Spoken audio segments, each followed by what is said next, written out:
আমার সাথে এই মুহূর্তে আরিফ বিল্লাহ রয়েছেন। আরিফ বিল্লাহ বাংলাদেশ থেকে রয়েছেন। আরিফ বিল্লাহ, আমি প্রথম প্রশ্ন যেটা করতে চাই আপনাকে, মোহাম্মদ ইউনুস চলে গেলে, মোহাম্মদ ইউনুস যাচ্ছেন এটা মোটামুটি কনফার্ম, এবং আমাদের কাছে যা খবর আছে মোহাম্মদ ইউনুস নিজের প্লেনের টিকিটও বুক করে রাখছেন। মোহাম্মদ ইউনুস নিজের যে অল্টারনেট অর্থাৎ বিকল্প, নিজের যদি এমন কোনো পরিস্থিতি হয় বিমানবন্দর থেকে তাকে আটকে দেওয়ার ব্যবস্থা যদি রাজনৈতিক নেতারা করেন, তার জন্য নিজে আলাদা করে চপার এবং চার্টার্ড ফ্লাইট সেগুলোরও ব্যবস্থা মোহাম্মদ ইউনুস করছেন বলে আমার কাছে খবর আছে। এবং সেক্ষেত্রে হয়তো ভারতে মোহাম্মদ ইউনুস আসার অপশনটাও খোলা রাখছেন।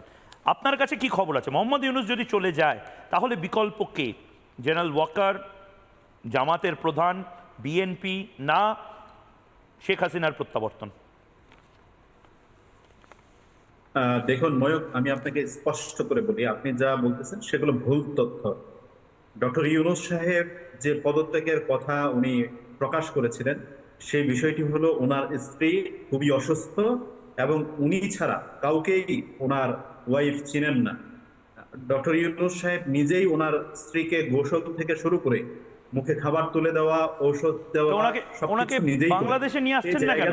ডক্টর ইউনুস, বাংলাদেশে তো হাসপাতাল আছে, বাংলাদেশে তো নার্সিং সেন্টার আছে। আপনি আজকে কথা বলার সুযোগ দিবেন, আপনি অবশ্যই দেবো। না না, এটা কোনো যুক্তি হলো? একজন রাষ্ট্রনেতার স্ত্রী সে অসুস্থ বলে রাষ্ট্রনেতা রাষ্ট্রের কাজ ছেড়ে চলে যাচ্ছেন? বারবার বলছি, আপনি যদি কথা বলার সুযোগ না দেন তাহলে আপনি বুঝতে পারবেন না বিষয়টা কি ঘটেছে। আমি অবাক লাগলো, তাই জন্য বললাম যে ওনার স্ত্রী অসুস্থ, ওনার স্ত্রীর সেবা করার জন্য ওনার খুবই প্রয়োজন, উনি সময় চান।